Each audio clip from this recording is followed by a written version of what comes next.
Somasila Siddheswaram icon bridge నిర్మాణానికి కావలసిన అటవీ అనుమతుల కోసం నల్లమల అటవీ ప్రాంతాన్ని అధికారులు పరిశీలించారు.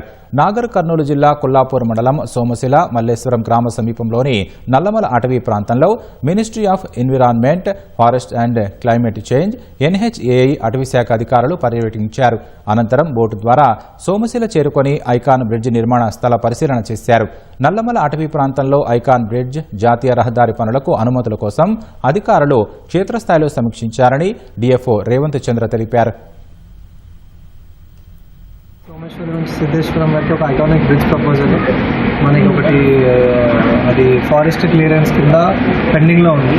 సో దాని స్టేజ్ 1 క్లియరెన్స్ అయ్యే కంటే ముందు యూజర్ ఏజెన్సీ అంటే national highway authority of India వాళ్ళు, ఇంకా మినిస్ట్రీ ఆఫ్ ఎన్వైరన్మెంట్ నుంచి రీజనల్ ఆఫీస్ ఉంటుంది, వాళ్ళ నుంచి అసిస్టెంట్ కమిషనర్ ఫారెస్ట్ వచ్చి సైట్ ఇన్స్పెక్షన్ చేస్తారు. విత్ ఫారెస్ట్ డిపార్ట్మెంట్ ఎంత ఫారెస్ట్ ల్యాండ్ డైవర్ట్ అవుతుంది, ఎక్కడ డైవర్ట్ అవుతుంది, ఆ ఫారెస్ట్ ల్యాండ్ ఎంత డైవర్ట్ అవుతుంది, మినిమం ఉండాలి కదా. అలాంటి కండిషన్స్ అన్ని వాళ్ళు ఒకసారి చెక్ చేసి ఎక్కడైతే బౌండరీ పిల్లర్స్ ఉన్నాయో సరిగ్గా ఉన్నాయా లేవా అవన్నీ చూసి ఇప్పుడు ఎక్కడైతే ఫారెస్ట్ డైవర్ట్ అవుతుందో దానికి డైవర్షన్కి కంపెన్సేషన్గా కంపెన్సేటెడ్ ల్యాండ్ ఇస్తారు before getting stage 1 approval from ministry of environment. So అవి చూడడానికి ఈరోజు సైట్ ఇన్స్పెక్షన్ జరిగింది.